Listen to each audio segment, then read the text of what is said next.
ஐந்து கரத்தனை யானை முகத்தினை இந்தின் இளம்பிறை போலும் ஈற்றனை நந்தி மகந்தனை ஞானக் கொழுந்தினை புந்தியில் வைத்தடி போற்றுகின்றேனே.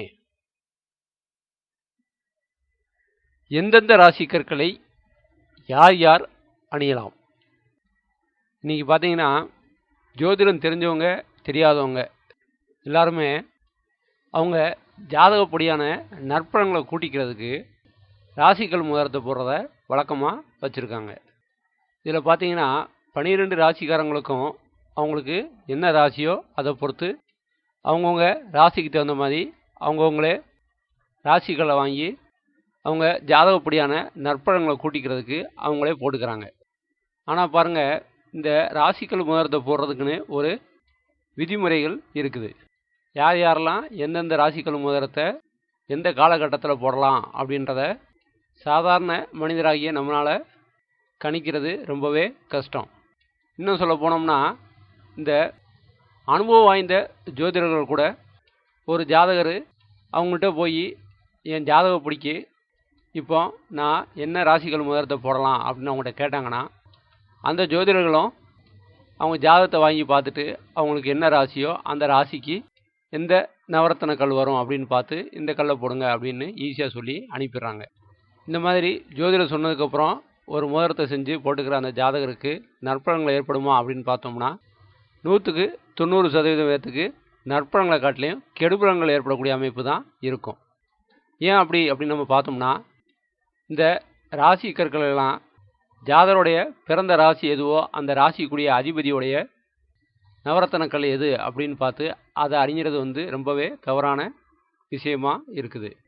ஆனால் பாருங்கள், இன்றைக்கி மீடியாவில், இன்டர்நெட்டில், பேப்பரில், புக்ஸில், ஏன் ஜுவல்லரியில் வேலை பார்க்கக்கூடிய சேல்ஸ் மேன் கொண்டு அவங்களே ஒரு ஜாதகர்கிட்ட உங்களுக்கு எந்த ராசியை சொல்லுங்கள், நாங்களே கல்ல சொல்கிறோம் அப்படின்னு சொல்லிட்டு மேச ராசி இல்லை விருச்சிக ராசியா பவள மோதிரத்தை போடுங்க, ரிஷப துலா ராசியாக இருந்ததுன்னா வைர மோதிரத்தை போடுங்க, மிதுனம் கன்னி ராசியாக இருந்ததுன்னா மரகத மோதிரத்தை போடுங்க, தனுசு மீனமாக இருந்ததுன்னா புஷ்பராக மோதிரத்தை போடுங்க, மகரம் கும்பமாக இருந்ததுன்னா நீலக்கல் மோதிரத்தை போடுங்க, சிம்ம ராசினா மாணிக்க மோதிரத்தை போடுங்க, கடக ராசினா முத்து மோதிரத்தை போடுங்க அப்படின்ட்டு இந்த ராசிக்கு தகுந்த மாதிரி அவங்களே ஒரு கல்லை சொல்லி ஈஸியாக சொல்லிடுவாங்க. அப்படி வாங்கி அந்த மோதிரத்தை அணியக்கூடிய ஜாதகருக்கு கண்டிப்பாக அவருடைய வாழ்நாளில் அந்த ராசிக்கல் மோதிரம் அவங்களுக்கு கெடுபலன்களை தான் செய்யும். அது ஏன் இப்போ அப்படின்றத நம்ம பார்க்குறதுக்கு முன்னாடி நம்ம எந்தெந்த கிரகங்களுக்கு நவரத்னங்களில் எந்தெந்த கல்லை போடலாம் அப்படின்றத நம்ம இப்போ பார்க்கலாம். அதாவது பார்த்தீங்கன்னா, சூரியனுக்கு மாணிக்கம், சந்திரனுக்கு முத்து, செவ்வாய்க்கு பவளம், புதனுக்கு மரகதம், குருவிற்கு புஷ்பராகம், சுக்கிரனுக்கு வைரம், சனிக்கு நீலம், ராகுவுக்கு கோமேதகம், கேதுவிற்கு வைடூரியம். இந்த அமைப்பில் தான் ராசி கற்களை நவகிரகங்களோட சம்மந்தப்படுத்தி வச்சுருக்காங்க. இப்படியான அமைப்பில் சில ஜோதிடர்களும் சில ஊடகத்திலையும் டிவிலையும் வரக்கூடிய கட்டுரைகளும் வீடியோக்களும் ஒரு ஜாதகருடைய பிறந்த ராசியை வச்சுக்கிட்டு உங்களுக்கு இந்த ராசினா அந்த ராசிக்குரிய அதிபதி யாருன்னு பார்த்து அந்த அதிபதிக்குரிய நவரத்தன கல்லை சொல்லி இந்த முகூர்த்தத்தை போடுங்க அப்படின்னு ஈஸியாக சொல்லிட்டு வராங்க. அது ரொம்பவே தப்பான விஷயம். அப்படி சொல்லும்போது இந்த ராகு கேதுக்களான அந்த 2 கிரகத்துக்கும் கோமேதகமும் வைடூரியமும் 12 ராசிக்காரங்களை யாருமே போட முடியாத அமைப்பை தான் அது உருவாக்கும். ஏன்னு பார்த்தோம்னா, ராகு கேதுக்கள் 12 ராசிகளில் எந்த ஒரு ராசிக்கும் ராசியாதிபதியாக வரக்கூடிய அமைப்பு கிடையாது. அப்படின்னா ராசிப்படி நம்ம இந்த ராசிக்கல்களை போட்டோம்னா இந்த ராகுவிற்கான கோமேதக ராசிக்கல் பதித்த மோதிரத்தையும் கேதுவிற்கான வைடூரியம் பதித்த மோதிரத்தையும் யார் தான் போட முடியும் அப்படின்றத நம்ம யோசித்து பார்க்கணும். அந்த அமைப்பில் பார்க்கும்போது நம்ம ஒரு ஜாதகருக்கான வாழ்நாள் பலன்கள் பார்த்தோம்னா அவங்களுக்கு அவங்களுடைய வாழ்நாளில் நடக்கக்கூடிய, அதாவது அவங்களுடைய வாழ்நாளில் ஒவ்வொரு காலகட்டத்திலையும் நடக்கக்கூடிய தசாபுத்தி அமைப்பை பொறுத்து தான் அவங்களுடைய பலன்கள்லாம் ஜாதகப்படியான பலன்கள்லாம் இருக்கிற அமைப்பில் இருக்கும். ஒரு ஜாதகருக்கு நடக்கக்கூடிய பலன்கள் எல்லாம் பெரும்பாலான பலன்கள் நடப்பு தசாபுத்தியை வச்சு தான் நடக்கக்கூடிய அமைப்பில் இருக்கும்போது அந்த ராசிக்கோ அந்த ஜாதகருக்குடைய ராசிக்கோ அல்லது லக்னத்திற்கோ அங்கே அவ்வளோ பெரிய முக்கியத்துவம் இருக்க முடியாது. அதாவது ஒரு ஜாதகருக்கு அவருடைய வாழ்நாளில் குறிப்பிட்ட காலகட்டத்தில் நடக்கக்கூடிய சுப அசுப பலன்கள் எல்லாமே அந்த ஜாதகருடைய லக்னாதிபதியையும் அடுத்து தசாநாதனையும் அதற்கடுத்து உட்படியாக வரக்கூடிய புத்திநாதனையும் பொறுத்து தான் இருக்கிற அமைப்பில் இருக்கும். இந்த அமைப்பில் தான் ஒரு ஜாதகருக்கு லக்னாதிபதி நல்ல அமைப்பில் சுப பலத்தோட இருக்கணும்னு சொல்கிறாங்க. அப்படி லக்னாதிபதி ஸ்ட்ராங்காக இருந்தால் தான் அந்த ஜாதகருக்கு நடக்கக்கூடிய தசாபுத்தி காலங்களில், அதாவது அந்த ஜாதகருக்கு சாதகமான தசாபுத்தி காலங்களில் கிடைக்கக்கூடிய நற்பலன்களை அந்த ஜாதகரால் அனுபவிக்க முடியும். இந்த அமைப்பில் லக்னாதிபதி வீக்காக இருந்தது அந்த ஜாதகத்தில் அப்படின்னா நம்ம அந்த ஜாதகருக்கு லக்னாதிபதியோடைய தசா காலங்கள் வரும்போது அந்த ஜாதகரை அந்த லக்னாதிபதிக்குரிய நவரத்தனக்கல் எதுன்னு பார்த்து அந்த தசா காலம் முடிகிற வரைக்கும் ஒரு மோதிரத்தில் பதிச்சு அணிய சொல்லலாம் நம்ம. அதே மாதிரி தான் அந்த லக்னாதிபதிக்கு யோகர்களாகவும் அந்த ஜாதகருக்கு நன்மையை செய்யக்கூடிய 5ஆம் இடத்து அதிபதியும் 9ஆம் இடத்து அதிபதியும் ஜாதகத்தில் வலுவிழந்திருக்கும் பொழுது அந்த ஜாதகருக்கு அந்த 5ஆம் இடத்து அதிபதி இல்லாட்டினா அந்த 9ஆம் இடத்து அதிபதியுடைய தசாபுத்தி காலங்கள் வந்ததுன்னா நம்ம அந்த ஜாதகரை அந்த 5ஆம் இடத்து அதிபதி இல்லாட்டினா அந்த 9ஆம் இடத்து அதிபதியுடைய ராசிக்கள் எதுன்னு பார்த்து அந்த ஜாதகரை நம்ம அணிய சொன்னோம்னா அந்த ஜாதகருக்கு அந்த 5ஆம் இடத்து அதிபதி மூலமாகவும் அந்த 9ஆம் இடத்து அதிபதி மூலியமாகவும் கிடைக்கக்கூடிய நற்பலன்களை அந்த ராசிக்கள் மூலம் அணிகிறது மூலியமாக நம்ம அதிகரிக்க செய்யலாம். பொதுவாக பார்த்தீங்கன்னா ராசிக்கள் மோதிரம் அப்படின்றது என்னென்னு பார்த்தீங்கன்னா, ஒரு ஜாதகர் அவருக்கு நடக்கக்கூடிய தசாபுத்தி அமைப்புக்கு ஏற்ற மாதிரி அவர் நவரத்னங்களில் ஏதாவது ஒரு குறிப்பிட்ட கல்லை மோதிரமாக செஞ்சு அவர் கையில் மாட்டும் பொழுது அந்த ராசிக்கள் மோதிரம் அந்த ஜாதகருக்கு ஏற்படக்கூடிய தீய பலன்களை குறைத்து நற்பலன்களை அதிகப்படுத்தக்கூடிய அமைப்பில் இருக்கும். அதே நேரத்தில் நமக்கு ஒரு தசாபுத்தி நடக்குது அப்படின்றதுக்காண்டி அந்த தசாநாதனுக்குரிய கல்லை வாங்கி நம்ம மோதிரமாக செஞ்சு போற்ற முடியாது. அது ஏன் அப்படின்றத இப்போ பார்க்கலாம். இப்போ பாருங்கள், இது ஒரு உதாரண ஜாதகமாக எடுத்துக்குவோம். இந்த ஜாதகத்தில் லக்னம் வந்து மகர லக்னம் நடக்கிறத நம்ம வச்சுக்கிட்டு அந்த ஜாதகருக்கு, அதாவது இந்த உதாரண ஜாதகத்தில் லக்னம் மகர லக்னமாகவும் அந்த ஜாதகருக்கு சூரிய தசை நடக்குதுன்னு வச்சுக்குவோம். அப்போ அந்த மகர லக்னக்காரங்களுக்கு சூரிய தசைன்றது 8ஆம் இடத்து அதிபதிக்குரிய தசையாக இருக்கும்.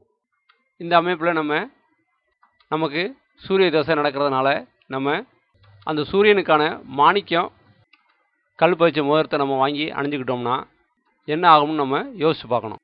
அப்படி யோசித்து பார்க்கும்போது அந்த அமைப்பில் அந்த ஜாதகருக்கு 8ஆம் இடத்து பலன்களான தீய பலன்களை அதிகரிக்கக்கூடிய அமைப்பில் இருக்கும். இந்த அமைப்பில் அந்த ஜாதகர் சூரிய தசை நடக்கிறதுக்காண்டி மாணிக்க மோதிரத்தை போட்டுக்கிட்டனால அவருக்கு கடுமையான பாதிப்புகள் ஏற்படக்கூடிய அமைப்பை தான் அந்த ராசிக்கல் மோதிரம் ஏற்படுத்தி கொடுக்கும்.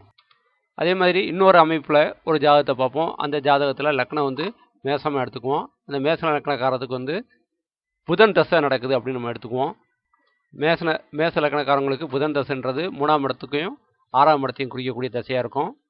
இந்த அமைப்பில் அந்த ஜாதகர் வந்து புதனுக்கான மரகத மோதிரத்தை செஞ்சு போட்டுக்கிட்டாரு அப்படின்னா அவருக்கு என்ன ஆகும்? 3ஆம் இடத்து ஆதிபத்தியமும் 6ஆம் இடத்து ஆதிபத்தியமும் அந்த புதனுக்கான காரங்களும் சிறப்பாக செயல்படக்கூடிய அமைப்பை அந்த மரகத மோதிரம் போடுறதுனால அந்த ஜாதகர் அடையக்கூடிய அமைப்பை அது ஏற்படுத்தி கொடுக்கும். இந்த அமைப்பில் சும்மாவே மோதிரமே போடாமல் புதன் தசை ஒரு மேசலக்கணக்காரங்களுக்கு வந்துச்சுன்னா 6ஆம் இடத்து ஆதிபத்தியமான கடன் நோய் எதிரி அமைப்பை வந்து செய்யக்கூடிய நிலையில் நம்ம அந்த ராசிக்கல் மோதிரம், அதாவது மரகத மோதிரத்தை செஞ்சு போட்டுக்கிட்டோம்னா அந்த அமைப்பால் அந்த ஜாதகருக்கு அந்த 6ஆம் இடத்து ஆதிபத்தியமான கடன் நோய் எதிரி அமைப்பு வந்து மிக கடுமையாக ஏற்படக்கூடிய அமைப்பை ஏற்படுத்தி தரும். சரி, நாங்கள் நடப்பு தசா அமைப்புகளுக்கு ஏற்ற மாதிரி நாங்கள் மோதிரக்கல்லாம் போடலை, நாங்கள் வந்து ராசிக்கு தகுந்த மாதிரி தான் போடுறோம் அப்படின்னு பார்த்தாலும் அதுக்கு ஒரு உதாரண ஜாதகத்தை இப்போ பார்ப்போம். இந்த ஜாதகத்தில் லக்னம் வந்து கன்னியா லக்னம், அவருக்கு ராசி வந்து மேச ராசி அப்படின்னு எடுத்துக்குவோம். அந்த ஜாதகரை நீங்கள் அவர் ராசி இப்படியான மோதிரத்தை போட சொன்னீங்கன்னா அந்த ஜாதகர் கண்டிப்பாக செவ்வாய்க்குரிய பவள மோதிரத்தை தான் அவர் போட்டாகணும். இப்படியா இருக்கும்போது அந்த ஜாதகருக்கு செவ்வாய் தசை வந்துச்சுன்னு பார்த்துக்கோங்க. பொதுவாகவே கன்னியா லக்ன ஜாதகக்காரங்களுக்கு அட்டமாதிபதியாக வரக்கூடிய செவ்வாய் தசை வந்து கடுமையான பலன்களை செய்யக்கூடிய அமைப்பில் நம்ம ராசியை பொறுத்து அந்த மேச ராசிக்குரிய செவ்வாய்க்கான பவள மோதிரத்தை நம்ம போட்டுக்கிட்டு இருக்கும்போது அந்த ஜாதகருக்கு 8ஆம் இடத்து தசா காலத்தில் மிக கடுமையான பலன்களை தான் அந்த ராசிகள் மோதிரம் ஏற்படுத்தி கொடுக்கும்.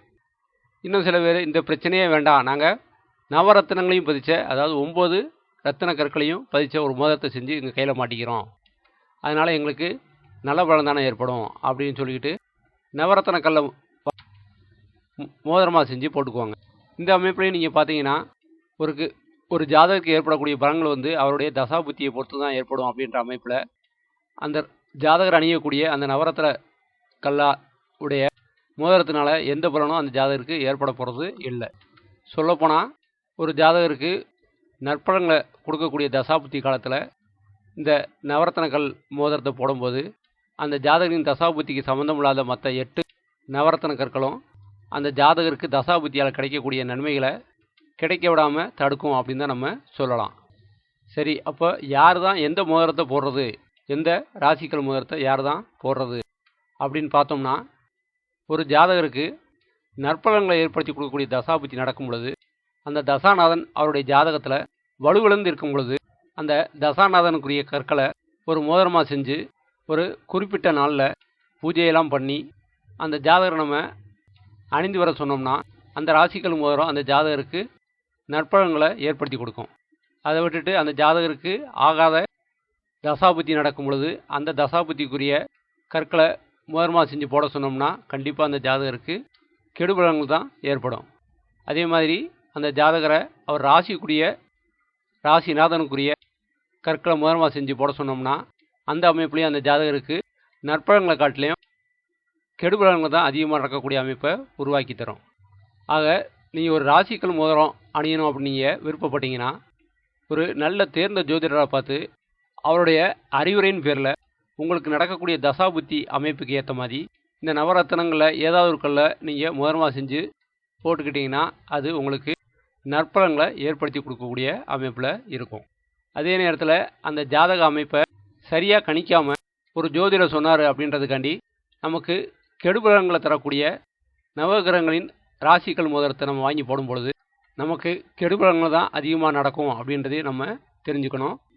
அதனால் நீங்கள் என்ன தெரிஞ்சுக்கணும் அப்படின்னு பார்த்தீங்கன்னா, ஒரு ஜோதிடரோ இல்லாட்டினா உங்களுடைய நண்பர்களோ யாராவது சொன்னாங்க அப்படின்றதுக்காக வேண்டி உங்களுக்கு கெடுபலன்களை தரக்கூடிய ராசிக்கல் மோதிரத்தை வாங்கி அணிகிறத விட வெறுமனே எந்த ராசிக்கல் மோதிரத்தையும் நீங்கள் அணியாமல் இருந்தாலே உங்களுக்கு உங்கள் ஜாதகப்படியான நற்பலன்கள் கண்டிப்பாக நடக்கும்.